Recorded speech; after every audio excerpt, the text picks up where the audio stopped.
Hello and welcome to study IAS. My name is Aditi और आज मैं फिर से लेकर आ गई हूँ आपके लिए ज्योग्राफी एनसीईआरटी क्लास 6। तो आज हम लोग डिस्कस करेंगे चैप्टर नंबर 3, 4 एंड 5। तो गाइज, अगर आप लोग अनअकैडमी प्लस की तरफ आगे बढ़ रहे हैं तो आप लोग कोड यूज कर सकते हैं study IAS for the subscription. And if you have any kind of query regarding subscription तो आप इस नंबर पे कॉल करिए। एंड अगर कॉल नहीं तो फिर आप हमें व्हाट्सएप भी कर सकते हैं। तो चलिए पहले चैप्टर से स्टार्ट करते हैं। पहला चैप्टर है मोशन ऑफ द अर्थ। तो एज वी ऑल नो कि जो हमारी अर्थ है उसके दो टाइप्स के मोशन होते हैं, एक होता है रोटेशन, दूसरा रेवोल्यूशन। तो आप लोगों को पता होगा कि जो रोटेशन है उस पे क्या होता है, जो अर्थ है आपकी वो स्पिन करती है या फिर रोटेट करती है अपने एक्सिस पे। Okay, so that of movement, so that's a movement of spinning is called a rotation of the earth. And when the earth spins or revolves around the sun, जब earth revolve करती है sun के around तो उसको बोलते हैं revolution. So this kind of a movement is known as the revolution of the earth. So there are mainly two types of motions of the earth. One is your rotation and the other one is your revolution. चलिए इसको थोड़ा अच्छे वे में देखते हैं, थोड़ा और overview लेके देखते हैं। तो rotation it is the movement of the earth on its axis and revolution है आपका the movement of the earth around the sun in a fixed path और orbit is called the revolution. फिर है orbital plane. अब orbital plane क्या होता है? So the axis of the earth which is an imaginary line, जो earth का axis है वो एक इमेजिनरी लाइन है, ठीक है, जो कि एक एंगल क्रिएट करता है 66.5 डिग्री का विद इट्स ऑर्बिटल प्लेन। ठीक है, तो ये जो प्लेन फॉर्म होता है this is formed by the orbit and this is known as the orbital plane. अब देखिए, जो अर्थ है it receives light from the sun and due to its spherical shape only half of its get light from the sun at a time. अब क्या है कि जो अर्थ की शेप है इट्स अ स्फेरिकल शेप, तो उस वजह से क्या होता है कि सिर्फ उसकी अब रोटेशन की वजह से क्या है कि उसका जो हाफ एरिया है ना वो हाफ एरिया पे ही लाइट आती है सन की, और बाकी का जो हाफ एरिया है वहां पे सन की लाइट नहीं आती है। तो जिस पोर्शन पे सन की मतलब सन फेसिंग होता है वहां पे आप एक्सपीरियंस करते हो डे, और जिस पोर्शन पे सन की लाइट नहीं आ पाती है वो एक्सपीरियंस करता है नाइट। जैसे कि आपने देखा होगा कि हमारे साथ भी ऐसा होता है। फिर बात करते हैं इल्यूमिनेशन के बारे में। इल्यूमिनेशन क्या है? The circle that divides the day from the night on the globe is called the circle of the illumination. जो सर्कल है वो डिवाइड करता है डे फ्रॉम नाइट को, तो उस ऑन ग्लोब पे उस चीज को हम क्या बोलते हैं? Circle of illumination. अब जैसे कि आपको पता होगा कि अर्थ को करीब से करीब 24 आवर्स लगते हैं कंप्लीट करने में एक रोटेशन को, ठीक है। तो ये जो पीरियड ऑफ रोटेशन होता है इसको हम अर्थ डे भी बुलाते हैं। क्या बुलाते हैं इसे? अर्थ डे। तो इस चीज को आप लोग याद रखें। तो यहाँ आपको दिख रहा है ये है रोटेशन, ये अर्थ अब ये यहाँ पे घूम रही है, आपको पूरी ये दिख रही होगी घूम रही है, ठीक है। तो इसका जो ये वाला पार्ट है, ये वाला फेज है जहां पे सन की लाइट आ रही है, तो ये तो हो गया आपका डे, ठीक है। और ये जो पार्ट है जहां पे लाइट नहीं आ पा रही है वो हो गया आपका नाइट, क्योंकि वहां हो गई डार्कनेस। ओके, और ये है आपका रेवोल्यूशन।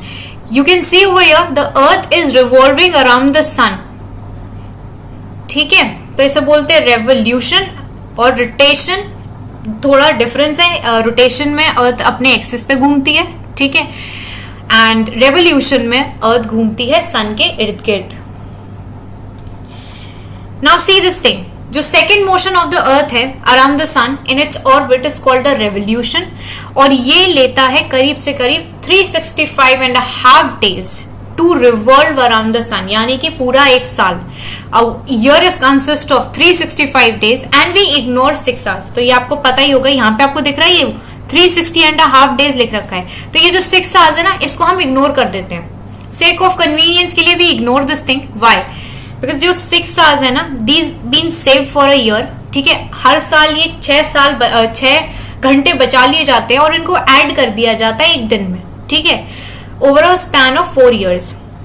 तो उसके बाद क्या होता है, जैसे आपने देखा कि हमारे फेब्रुअरी में वैसे 28 डेज होते हैं, but on a leap year it consist of 29 days, ठीक है। तो उसमें ये जो हमने ये जो 6 घंटे सेव करके रखे थे वो ऐड हो जाते हैं यहाँ लीप ईयर में, ठीक है, तो इसको कर देते हैं 29 डेज इंस्टेड ऑफ 28 डेज। तो such a year with the 360 days is known as leap year. तो आप लोगों के सामने लीप ईयर वाला कॉन्सेप्ट भी क्लियर हो गया होगा, ठीक है।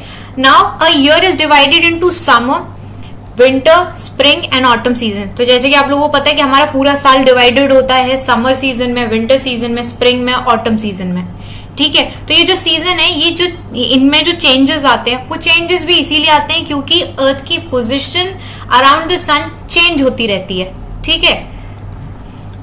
Now the areas near the pole receive less heat. जो पोल की तरफ एरिया है वहां पे आपको कम हीट मिलती है। कम हीट ऐसे क्यों मिलती है? क्योंकि जो रेज हैं सन की वो स्लांटिंग वे में पड़ती हैं, ठीक है। So the north pole is inclined towards the sun.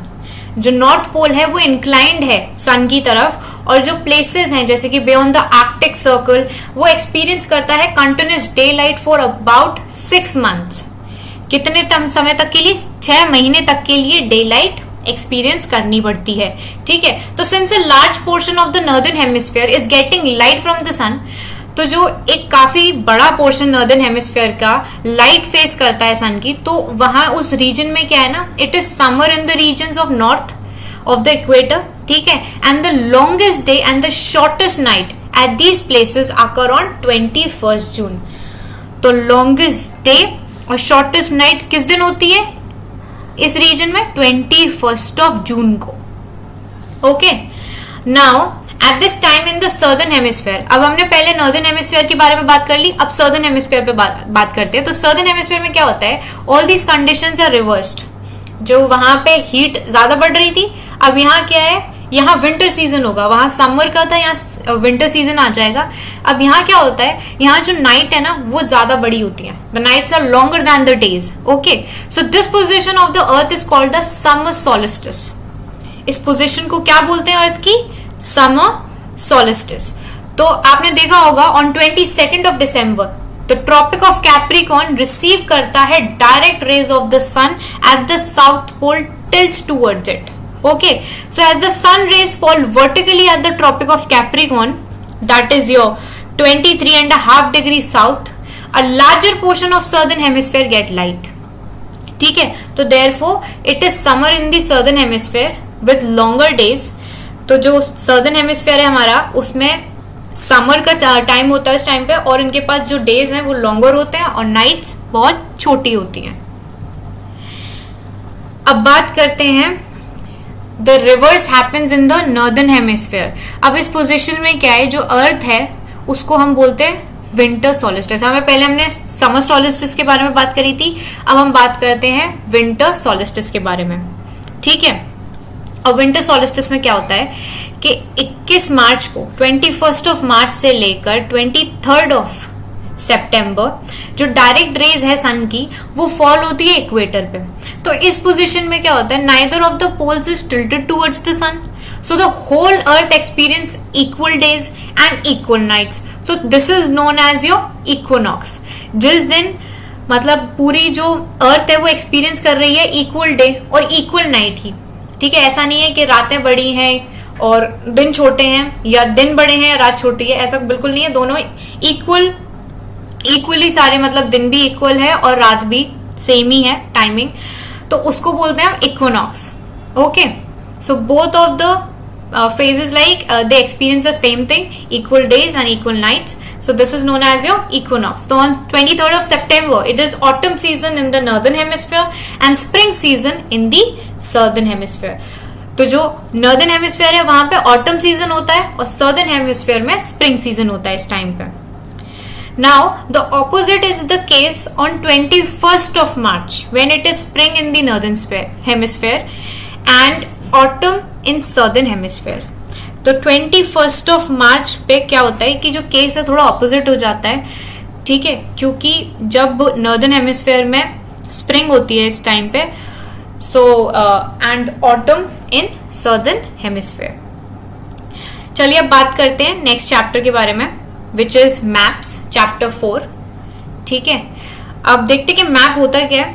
तो जैसे कि आप लोग जानते हैं, map is a visual representation of entire area और a part of an area. एक विजुअल रिप्रेजेंटेशन है मैप की। जैसे मैप हम लोगों को बहुत इंपॉर्टेंट है हमारी यूपीएससी की प्रिपरेशन के लिए, तो सबके घर में होगा वो बड़ा वाला मैप, ठीक है, बिकॉज वी कांट हम एक ग्लोब पे वो सारी चीजें नहीं कर सकते, maps are very handy also.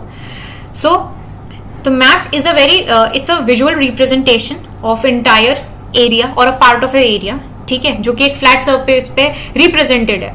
तो मैप रिप्रेजेंट करते हैं पॉलिटिकल बाउंड्रीज को, फिजिकल फीचर्स को, रोड्स को, टोपोग्राफी को, पॉपुलेशन को, क्लाइमेट्स को, नेचुरल रिसोर्सेज को और आपकी इकोनॉमिक एक्टिविटीज को। तो जो आपके मैप्स हैं उनके 3 कंपोनेंट्स हैं, एक है आपका डिस्टेंस है, दूसरा डायरेक्शन है और सिंबल है। तो maps are being classified according to the scale, content और डेरिवेशन। तो मैप कैसे क्लासिफाइड होते हैं? मैप आपके क्लासिफाइड होते हैं स्केल में, कंटेंट में और डेरिवेशन में। So a map is a representation or a drawing of the earth surface or a part of it drawn on a flat surface according to a scale. और दूसरा आपका atlas. Now what is an atlas? तो when many maps are put together we get an atlas. और बहुत सारे maps को एक जगह उसमें हम लोग डाल देते हैं ना, तो उसको atlas बोलते हैं, ठीक है। So atlases are of various sizes, measurements drawn on different scale. तो atlas का क्या है? It has various sizes, ठीक है, और मेजरमेंट, और it is been drawn on very different scales. Okay, now map कितने तरीके के होते हैं? So one is your physical map. अब फिजिकल मैप में क्या शो होता है? फिजिकल मैप में आपके जितने भी नेचुरल फीचर्स है ना, जैसे कि अर्थ पे माउंटेन्स हैं, प्लेटियो हैं, प्लेन्स है, ओशंस है, रिवर्स हैं, तो ये सारे फिजिकल मैप में या फिर आप बोल सकते हो उसे रिलीफ मैप में आते हैं। दूसरा आपका पॉलिटिकल मैप। अब पॉलिटिकल मैप शो करता है cities, towns, village, different countries and state of the world where the boundaries are called political map, ठीक है। फिर आता है आपका थीमेटिक मैप।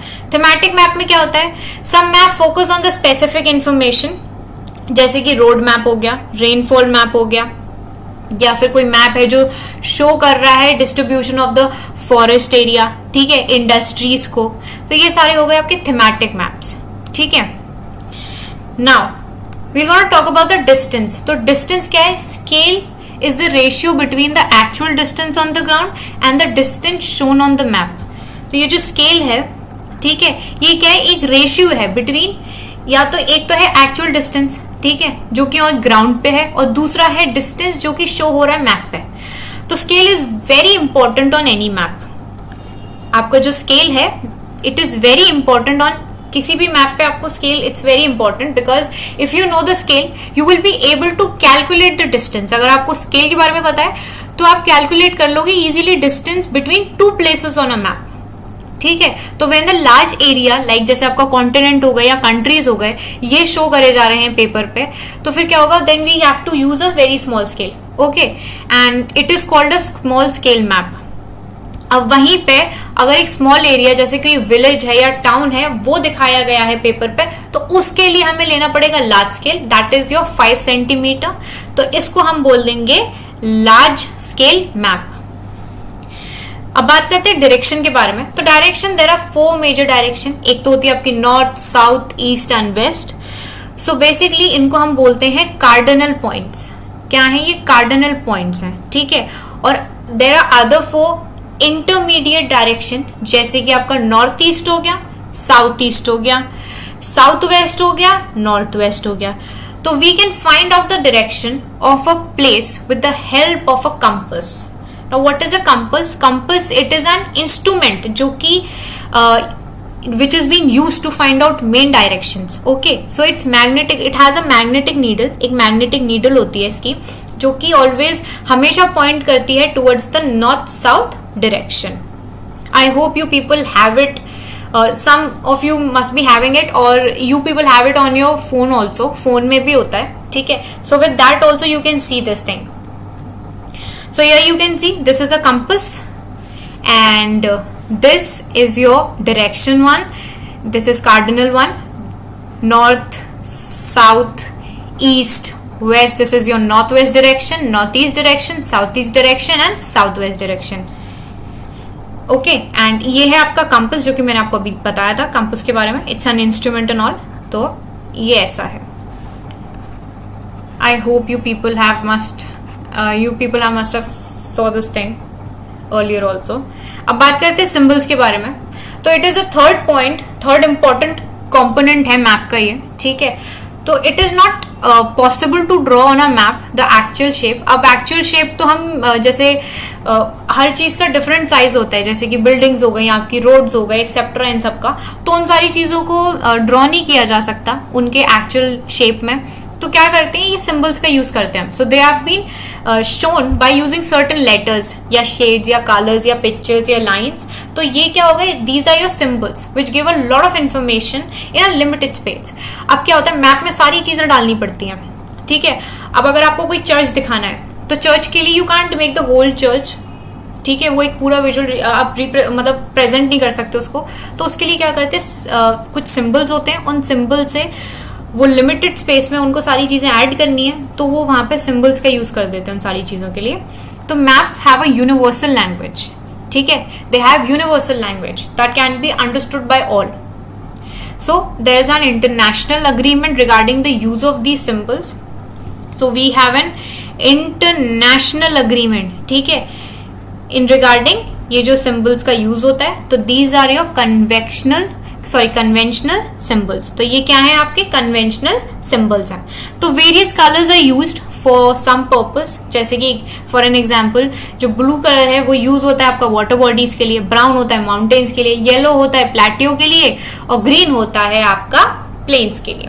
तो यहाँ पे आपको ये सिंबल्स दिख रहे होंगे, रेलवे लाइन के लिए कैसे कैसे हैं, ठीक है, और दूसरा रोड्स के लिए कैसे हैं, मेटल और अनमेटल रोड के लिए, ठीक है, बाउंड्री है आपकी इंटरनेशनल, स्टेट, डिस्ट्रिक्ट, उसके लिए कैसे हैं, ठीक है। फिर आपके river, well, tank, canal, bridge, उनके लिए क्या क्या सिंबल्स हैं, टेम्पल, चर्च, मॉस्क के लिए देखिए, post office, post and telegraph office, police station, सबके लिए। तो ये सारी चीजें आप ध्यान में रखिएगा, ठीक है।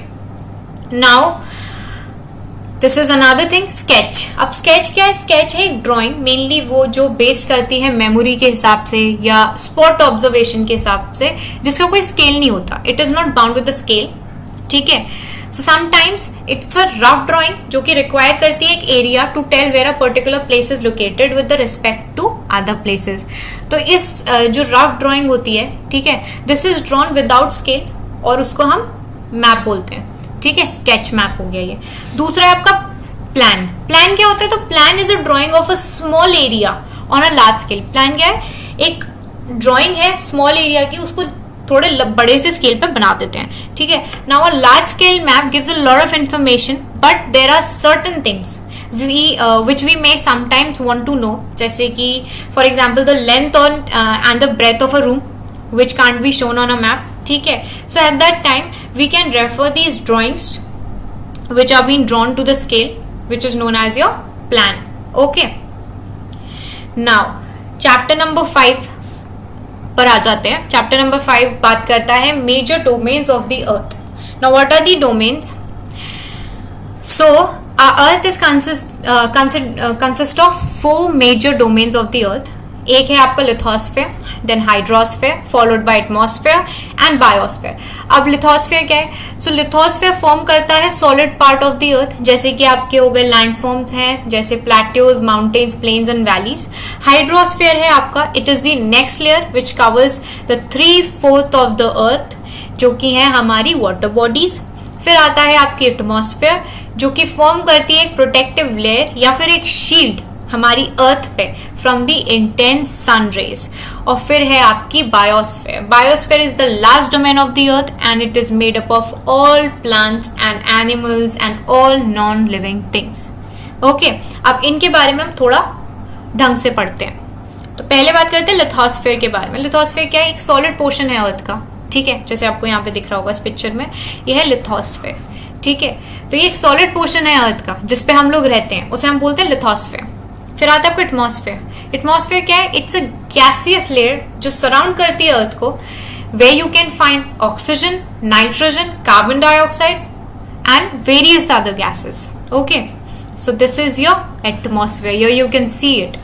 फिर है आपका हाइड्रोस्फेयर। हाइड्रोस्फेयर क्या है? अर्थ की वो सरफेस जो कि सराउंड करती है वाटर से, उसको हम बोलते हैं hydrosphere. So hydrosphere comprises water in all it's forms, that is your eyes, water and water vapour. ये हाइड्रोस्फेयर आपको यहाँ पे दिख रहा होगा। अब लास्ट है आपका biosphere, here you can see this biosphere. Now biosphere is a narrow zone, जिसपे where we can find land, we can find water also, we can find air also. So these are together we can find on biosphere, which contains all forms of life.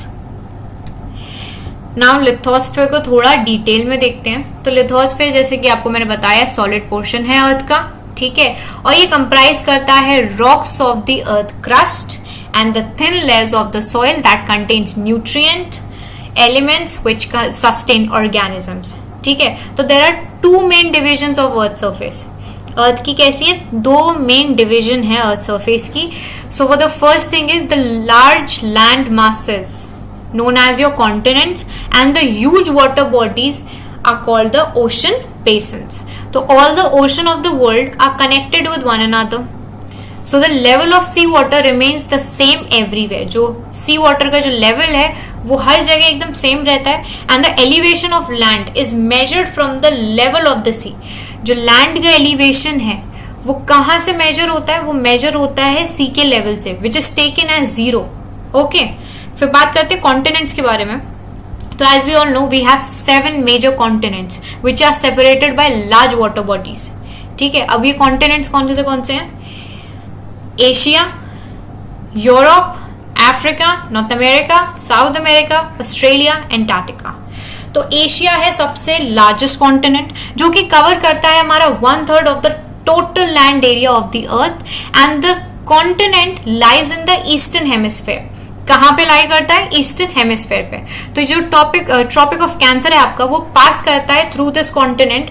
और Asia is separated from Europe by Ural mountains in the west. So the combined land mass of Europe and Asia is known as Eurasia. Eurasia क्या है आपका? Eurasia है आपका combined land मास जो कि है Europe and Asia, जिसे हम बुलाते हैं यूरेशिया. अब बात करते हैं यूरोप के बारे में. तो यूरोप है, it is much smaller than Asia but the continent lies to the west of Asia and it is bounded by water bodies on 3 sides. देन बात करते हैं अफ्रीका के बारे में. तो Africa is the second largest continent after Asia. So the equator और 0 degree latitude runs almost through the middle of the continent. So a large part of Africa lies in the northern hemisphere. तो जैसे कि आपकी जो Sahara desert है, the world's largest hot desert is located in Africa only. तो ये जो continent है ये बाउंड करता है चारों तरफ से by oceans and seas. The next we'll gonna talk about North America. तो नॉर्थ अमेरिका आपका 3rd लार्जेस्ट कॉन्टिनेंट है of the world and it is linked to South America by a very narrow strip of land, जिसे हम बुलाते हैं isthmus of Panama. ठीक है, so the continent lies completely in the northern and western hemisphere. So 3 oceans surround this continent. तो ऐसे so there are 3 oceans which are going to surround this continent. Then South America lies mostly in southern hemisphere. जैसे कि आपका Andes हो गया, the world's longest mountain range which runs through it length from north to south. तो South America has world's largest river. तो हमारी जो world की लार्जेस्ट रिवर है अमेज़न, वो कहाँ है? साउथ अमेरिका में. ये कुछ मेन पॉइंट्स हैं, आप इन लोगों को इन पॉइंट्स को याद रखिएगा. अब है ऑस्ट्रेलिया की बात. तो ऑस्ट्रेलिया जैसे कि हम सब जानते हैं it is the smallest continent which lies entirely in southern hemisphere. कहाँ लाई करता है ऑस्ट्रेलिया? कहाँ पर है ऑस्ट्रेलिया? सर्दर्न हेमिस्फीयर में. Entirely it's in southern hemisphere and it is surrounded on all sides by oceans and seas. ठीक है, तो ये भी चारों तरफ से किससे बाउंडेड है? ओशन से और सी से. And it is called an island continent. क्या बुलाया जाता है इसको? Island continent. Now Antarctica completely is in southern hemisphere. It is a huge continent and the south pole lies almost at the center of this continent. जो south pole है वो कहाँ lie करता है? यहाँ पे almost center में इस continent के. ठीक है, so it is located in the south polar region. It is permanently covered with thick ice sheets. किससे मतलब because it is located in your south polar region. तो ये कवर किससे हो रहा है? ये परमानेंटली मतलब बहुत ज्यादा थिक आइस शीट से कवर्ड है. सो आपने यहाँ पे, मैंने आपको पहले भी दिखाया था डायग्राम में, यहाँ पे भी आप देख सकते हैं, जैसे कि ये आपकी एटमॉस्फेयर हो गई, ये लिथोस्फेयर है, ठीक है, the ground area, and this is your hydrosphere. Then all this is consist in this biosphere, the living forms also and the non-living ones also. अब बात करते हैं हम हाइड्रोस्फेयर के बारे में. अब हाइड्रोस्फेयर क्या है? जो हमारी अर्थ है उसको आप लोग जानते हैं कि ब्लू प्लैनेट बुलाया जाता है, जैसे हमने लास्ट चैप्टर में कल के चैप्टर में हमने डिस्कस किया था, that earth is also known as blue planet because more than 71% of the earth is covered by water and 29% है लैंड. तो हाइड्रोस्फीयर कंसिस्ट करता है ऑल वाटर, मतलब consist of all water in all it forms, ठीक है. So more than 97% of the earth water is found in the oceans and is too salty for human use. तो 97% अर्थ का जो water है वो ओशन में found होता है, और ओशन का पानी जैसे हमें पता ही है, ओशन का पानी सॉल्टी है, तो वो ह्यूमन यूज के लिए नहीं है. तो a large proportion of rest of the water is in the form of ice sheet. तो एक काफी बड़ा पोर्शन जो है वो जो वाटर का है वो है हमारा आइस चीज के फॉर्म में या फिर ग्लेशियर्स के फॉर्म में और under the ground, and very small percentage is available as fresh water for human use, ठीक है. तो हम देखते हैं ओशंस के बारे में. तो ओशन है आपके, they are the major part of hydrosphere, okay, and they are all interconnected. So the three chief movement of these ocean waters are the waves, the tides and the ocean currents.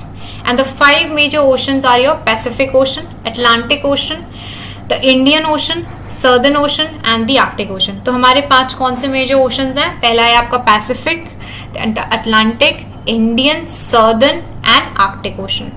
पहले बात कर लेते हैं हम लोग Pacific ocean के बारे में. तो पैसिफिक ओशन सबसे लार्जेस्ट ओशन है and it is spread over 1/3 of the earth.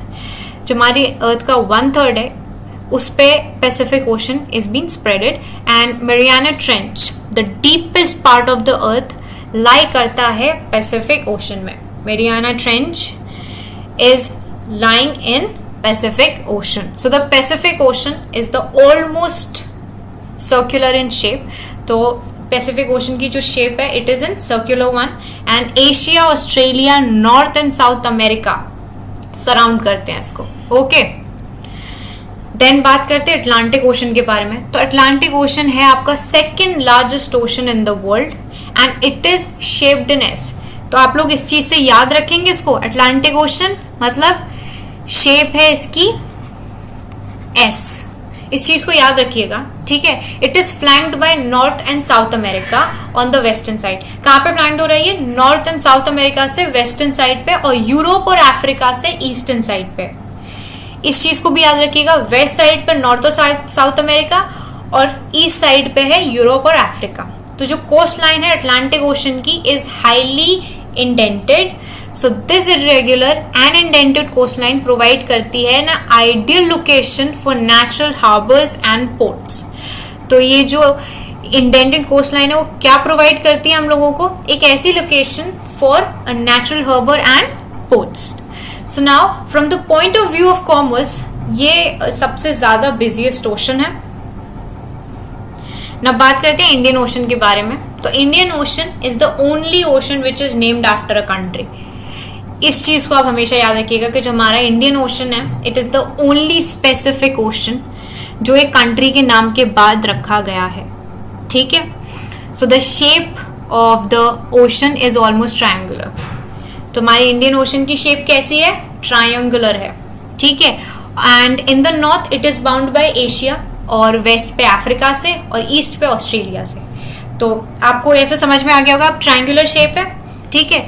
तो ये एशिया से बाउंड करता है नॉर्थ पे, और वेस्ट पे करता है अफ्रीका से, और ईस्ट पे करता है ऑस्ट्रेलिया से, ठीक है. तो इससे आपको समझ में आ जाएगा ट्रायंगुलर शेप है तो कहाँ नॉर्थ पे इधर से, फिर वेस्ट पे अफ्रीका से, और मतलब ईस्ट पे आपका आ जाता है ऑस्ट्रेलिया से. तो इस चीज को ध्यान में रखिएगा.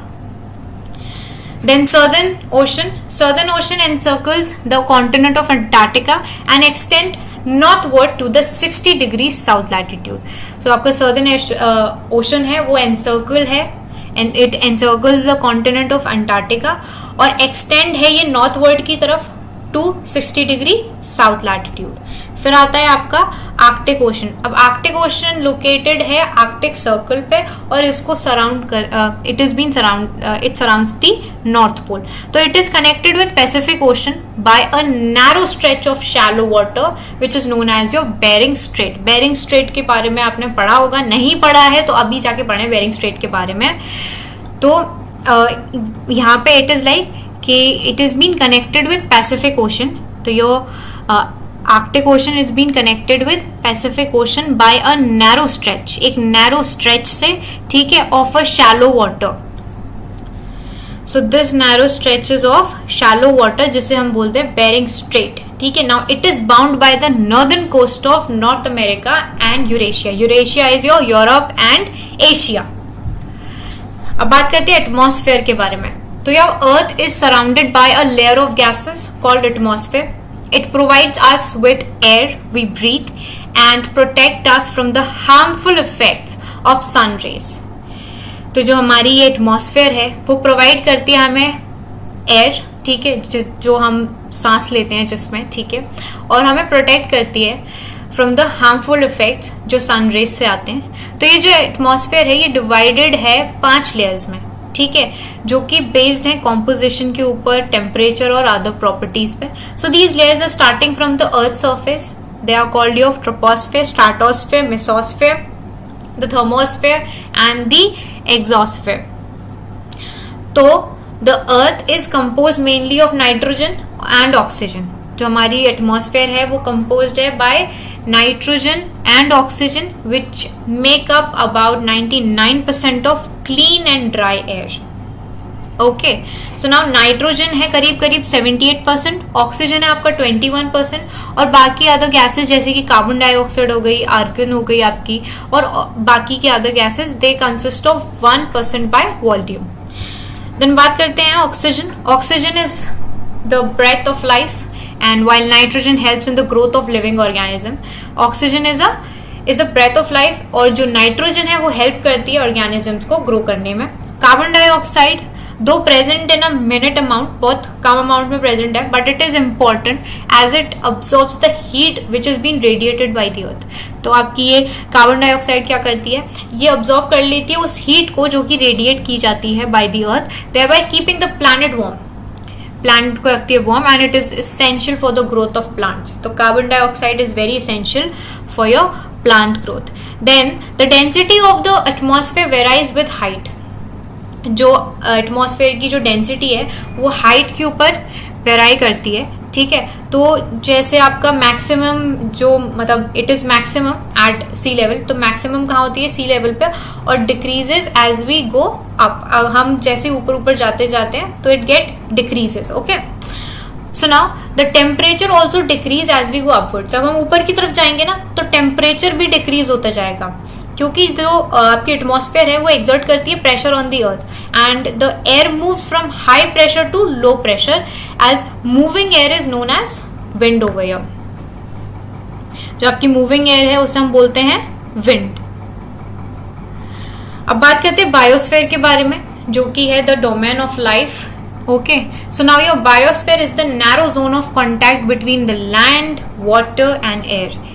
तो बायोस्फेयर क्या है, एक नैरो जोन है, ठीक है, which is basically it is been a contact between the land, ठीक है, आपके लैंड के बीच में, वाटर के बीच में और एयर के बीच में कॉन्टैक्ट, ठीक है। It is the zone in this particular zone that life that is unique for this planet. And there are several species of organism that vary in size from microbes and bacteria to huge mammals. All the living organisms, including humans also, are linked to each other and to the biosphere for survival.